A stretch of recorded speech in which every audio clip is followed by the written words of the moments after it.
Dears, ഇന്ന് നമ്മൾ വീട്ടിൽ വളരെ നമ്മളെ വീട്ടിലുള്ള ആളുകൾ അറിഞ്ഞിരിക്കേണ്ട ഒരു വീഡിയോ ആണ് നമ്മൾ ചെയ്യുന്നത്.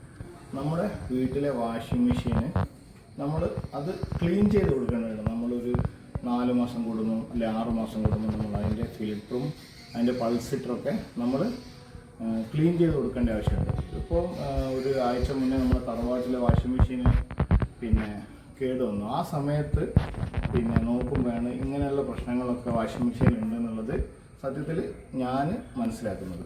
ഇതിനെക്കുറിച്ച് അറിയുന്നവർക്ക് അറിയണ്ടാവും, പക്ഷെ അറിയാത്തൊരു സബ്ജക്റ്റാണ്. അപ്പോൾ അതിനെക്കുറിച്ചുള്ള ഒരു വീഡിയോ ആണ് നമ്മൾ ചെയ്യുന്നത്.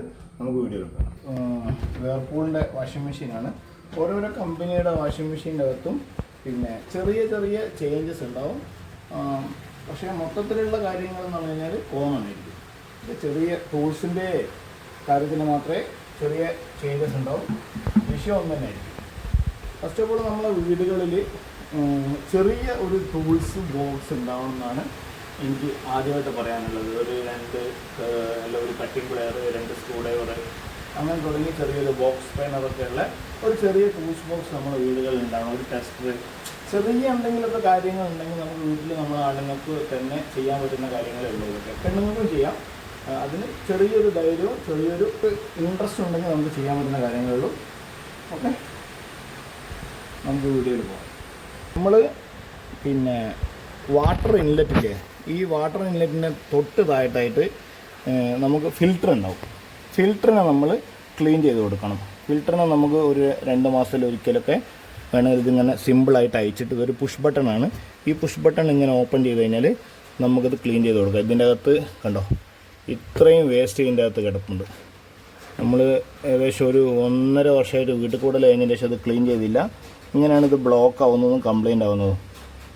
ഓക്കെ, അപ്പോൾ ഇത് നമുക്ക് ക്ലീൻ ചെയ്ത് കൊടുക്കാം. ഫിൽറ്റർ ഊരി നമ്മൾ പുറത്തേക്ക് എടുത്തിട്ടുണ്ട്. നമ്മൾ ഇതിൻ്റെ മുകളിലുള്ള കച്ചറ താഴെ നമ്മളൊരു പേപ്പർ വെച്ച് കൊടുത്തിട്ട് അത് ഇതിലേക്ക് തട്ടി മാറ്റണേ. ഒന്നെ പൾസിറ്ററിൻ്റെ അകത്തേക്ക്, മെയിൻ വാഷിംഗ് മെഷീൻ്റെ അടുത്തേക്ക് വീണ്ടും ഈ കച്ചറ നമ്മൾ കൊണ്ടുപോകേണ്ട ആവശ്യമില്ല. ഇത് നമ്മൾ കഴുകുന്ന സമയത്തുള്ള നൂലുകൾ, മെയിനായിട്ട് നൂലുകളാണ് ഇതിൻ്റെ അകത്ത് ഇങ്ങനെ അടിഞ്ഞു കൂടുന്നത്. ഇതൊക്കെ നമ്മൾ ക്ലീൻ ചെയ്ത് ഒരു 4 മാസം കൂടുമ്പോൾ അല്ല 6 മാസം കൂടുമ്പോൾ നമ്മൾ പൾസിറ്ററും 2 മാസത്തിലൊരിക്കൽ ഈ ഫിൽറ്ററും അയച്ച് ക്ലീൻ ചെയ്യാൻ പറ്റുന്നതാണ്. നമുക്കെടുത്ത് പുറത്തേക്ക് കളയതിന് പൾസിറ്റർ ഊരി നോക്കാം. ഇതാണ് പൾസിറ്റർ. പൾസിറ്ററിൻ്റെ മുകളിലൊരു ഒരു കവറിങ് ഉണ്ട്, ഒരു ടോപ്പ്. ആ ടോപ്പിനെ നമുക്കൊരു സ്ക്രൂ ഡ്രൈവറിൻ്റെ സഹായത്തോടെ നമുക്ക് സിമ്പിളായിട്ട് ഊരിയെടുക്കാം.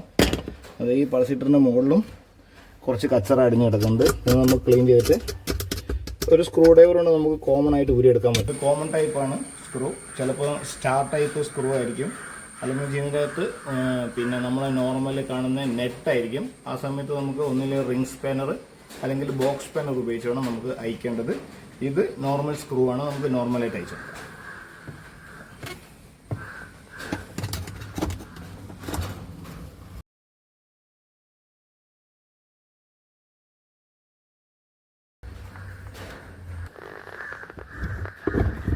സ്ക്രൂ ഊരി കഴിഞ്ഞാൽ നമുക്ക് ഇതിൻ്റെ മേലുള്ള ഈ സെറ്റിങ്സ് ഊരിയെടുക്കാൻ പറ്റും. ഇങ്ങനെ ദൂരം മാറ്റി വെക്കാം. ഈ സെറ്റിങ്സ് ചിലപ്പം ചെറിയ വാഷിംഗ് മെഷീനിൽ ചിലപ്പോൾ ഉണ്ടാകുന്നില്ല. അതിൻ്റെ അകത്ത് മേലുള്ള ആ ടോപ്പിൻ്റെ സ്ക്രൂ മാത്രമേ ഊരിയെടുക്കാനുണ്ടാവും. കൺഫ്യൂസ് ആവേണ്ടെന്ന് വെച്ചാണ് പറയുന്നത്. ഈ പൾസിറ്ററിനെ നമുക്ക് വളരെ സിമ്പിളായിട്ട് 2 കൈ കൊണ്ട് പിടിച്ചിങ്ങനെ പുറത്തേക്ക് എടുക്കാൻ പറ്റും. ഇത് പൾസിറ്ററിൻ്റെ അടിയിൽ അത്ര അധികം കച്ചറയില്ല, എന്നാലും കച്ചറയാണ്. ഇങ്ങനെയുള്ള സമയത്ത് നമ്മളിതിനെ ക്ലീൻ ചെയ്ത് കൊടുക്കണം. ഇതൊക്കെയാണ് മെയിനായിട്ട് നമ്മൾ ഡ്രയർ സിസ്റ്റത്തിൽ പോയിട്ട് ബ്ലോക്ക് ആവുക. ഇങ്ങനെ കുറച്ച് പോയിട്ട് ഡ്രയർ ബ്ലോക്ക് ആയി പോകും. പിന്നെ നമ്മളൊരു മെക്കാനിക്കിനെ വിളിച്ച് സർവീസ് ചെയ്യേണ്ടി വരും. അതിലും ബെറ്റർ നമ്മൾ തന്നെ ഒരു 6 മാസം കൂടുമ്പോൾ ഇതിനെ ക്ലീൻ ചെയ്ത് കൊടുക്കാൻ മതി. ഇവിടെ എല്ലാം കുറച്ച് കച്ചറയുണ്ട്. ഇതെല്ലാം നമ്മൾ കച്ചറയില്ല, മെയിനായിട്ട് ഇത് നൂലാണ്. കണ്ടോ, ഇതൊക്കെ കുറേ നൂലുകൾ അടിഞ്ഞ് കൂടിയിട്ടുള്ളത് അവിടെ.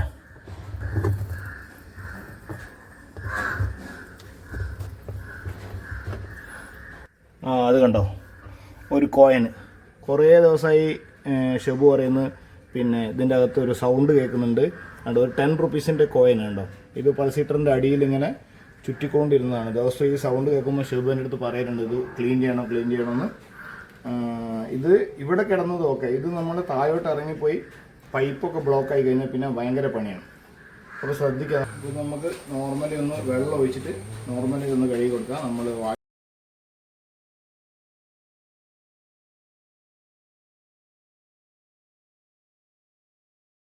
പൾസിഡർ ഇടുന്ന ഏരിയ നമുക്കൊന്ന് ക്ലീൻ ചെയ്ത് കൊടുക്കാം. പിക്കിൻ്റെ ഒരു ക്ലീനറുണ്ട്, അതിട്ട് നമ്മളൊന്ന് ജസ്റ്റ് കഴുകി കൊടുക്കുന്നുണ്ട് കേട്ടോ. മൊത്തത്തിൽ വാഷിംഗ് മെഷീൻ്റെ ഏരിയ ഒക്കെ ഒന്ന് ക്ലീൻ ആകാൻ വേണ്ടിയിട്ട് ചെറുങ്ങനെ ബ്രഷിൽ അപ്ലൈ ചെയ്തിട്ട് ഫിൽറ്ററിൻ്റെ ഏരിയ ഒക്കെ ഒന്ന് ക്ലീൻ ചെയ്ത് കൊടുക്കണം.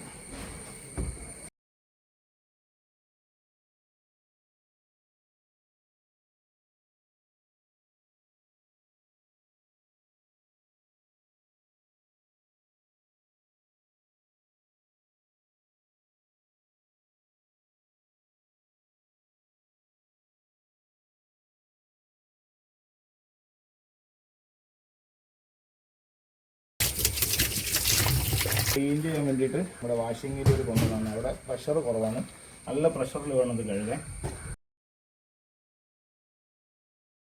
ലെയർ ഉണ്ട് ഇതിൻ്റെ അകത്ത്, 3 ലെയറിനകത്തും കച്ചറാണ്.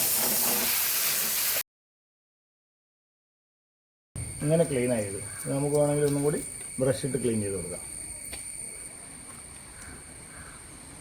ഇങ്ങനത്തെ ജോലികൾ ചെയ്യുമ്പോൾ നമ്മൾ ശ്രദ്ധിക്കണം. പൾസിറ്റിൻ്റെ സ്ക്രൂ ഉണ്ടോ, ഇത് മിസ്സായി പോകുന്ന ചാൻസ് ഉണ്ട്. അപ്പോൾ ആദ്യം ഇതിനെ സുരക്ഷിതമായ സ്ഥലത്ത് എടുത്ത് നോക്കണം.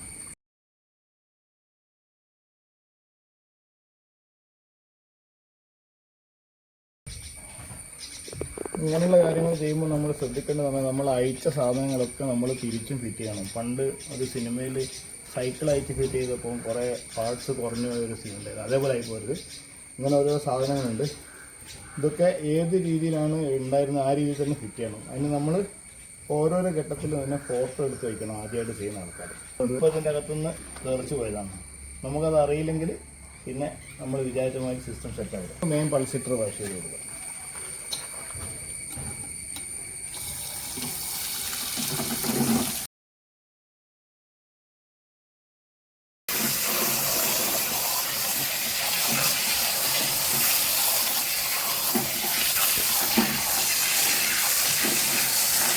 ഉണ്ടോ, അത് ഫുള്ളായിട്ട് ക്ലീൻ ആയിട്ടുണ്ട്.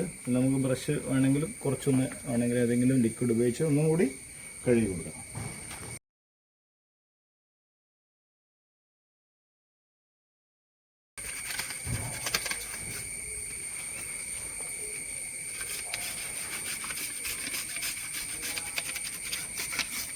ഇത്രയും നമ്മൾ അഥവാ ക്ലീൻ ചെയ്യാൻ നമുക്ക് സമയം കിട്ടിയില്ല, ഇത്രയും സമയമില്ലെങ്കിൽ നമുക്ക് ജസ്റ്റ് വെള്ളത്തിലെങ്കിൽ നമുക്ക് വാഷ് ചെയ്ത് കൊടുക്കാം.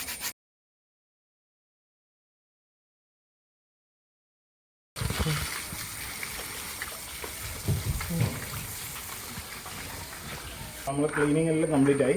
നമുക്കിനിത് ഫിറ്റ് ചെയ്ത് കൊടുക്കാം. നമ്മളെ പ്ലാറ്റ്ഫോം നല്ല ക്ലീനായി, വാഷ് ബേസിൻ്റെ അകം നല്ല ഫുള്ള് നീറ്റ് ആൻഡ് ക്ലീനായി കണ്ടോ. ഇനി നമുക്ക് പൾസിറ്റർ ഫിറ്റ് ചെയ്ത് കൊടുക്കാം. ഫിൽറ്റർ നമുക്ക് ആദ്യം ഫിറ്റ് ചെയ്ത് കൊടുക്കാം. ഒരു ഇൻലെറ്റ് കണ്ട, ആ ഇൻലെറ്റിൽ വെച്ച് കൊടുക്കുക, എന്നിട്ട് പ്രസ് ചെയ്ത് കൊടുക്കും. ഇത്രേ ഉള്ളൂ. വളരെ സിമ്പിളായിട്ട് നമുക്ക് അതിനെ ക്ലീൻ ചെയ്ത് കൊടുക്കാം. വേണമെങ്കിൽ നമുക്ക് മന്ത്ലി ഒരു പ്രാവശ്യം തന്നെ അതിനെ ക്ലീൻ ചെയ്ത് കൊടുക്കാം, കുഴപ്പമൊന്നുമില്ല. അത് ക്ലിറ്റ് എടുക്കുന്ന സമയത്തൊന്ന് ഇതിനെ പ്രസ് ചെയ്തിട്ട് ഇങ്ങോട്ട് എടുക്കണം, അത്രേ ഉള്ളൂ. അപ്പോൾ കഴുകുന്ന സമയത്ത് ഞാൻ പറഞ്ഞില്ല ഒരു വാഷർ താഴെപ്പോയിരുന്നു, ആ വാഷറാണിത്. വാഷറിന് കറക്റ്റായിട്ട് നോക്കിക്കഴിഞ്ഞാൽ മനസ്സിലാവും. ഇതിൻ്റെ അകത്ത് ഒരു 3 ഹോളുണ്ട്. ആ 3 ഹോളിൽ സെറ്റ് ചെയ്ത് കൊടുത്താൽ മതി, വലിയ എഞ്ചിനീയറൊന്നും ആവേണ്ട ആവശ്യമില്ല. അത് 4 നോബ് കാണുന്നുണ്ട്. ആ 4 നോബിനെ നമുക്ക് ഇതിൻ്റെ അകത്ത് കറക്റ്റ് സെറ്റ് ചെയ്ത് കൊടുക്കാം. ഒന്ന് തിരിച്ചിട്ട് അതിൽ സെറ്റ് ചെയ്ത് കൊടുത്താൽ സെറ്റായി. റൊട്ടേഷൻ ചെയ്ത് നോക്കുമ്പോൾ ഇത് റൊട്ടേഷൻ ആവാൻ പാടില്ല. ഇതാണ് ഇതിൻ്റെ ഒരു ലോക്കിംഗ് സിസ്റ്റം. കഴിഞ്ഞു, ഇത്ര വെച്ചു കറക്റ്റായി സെറ്റായിട്ടുണ്ട്. ഇനി പ്രസിറ്റർ നമുക്ക് സെറ്റ് ചെയ്തു.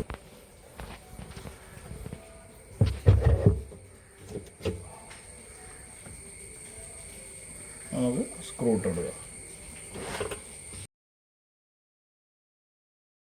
പിന്നെ ഒരു കാര്യം, നമ്മൾ ഈ ഏതൊരു സ്ക്രൂവും എന്തൊരു സാധനം നമ്മൾ അയക്കുമ്പോൾ ശ്രദ്ധിക്കേണ്ടതെന്ന് പറഞ്ഞാൽ ഓവറായിട്ട് ഒന്നിനും നമ്മൾ ടൈറ്റ് ആക്കാൻ പാടില്ല. ഒരു മിനിമം ടൈറ്റ് ഉണ്ടോ ആ ടൈറ്റ് വെക്കാൻ പാടുള്ളൂ. ഓവറായി ടൈറ്റ് ആക്കി കഴിഞ്ഞാൽ പിന്നെ നമുക്കത് ഊരുമ്പോൾ ഭയങ്കര പ്രശ്നമായിരിക്കും. ഇതിനെ ടോപ്പ് ഇട്ട് കൊടുക്കാം നമുക്ക്.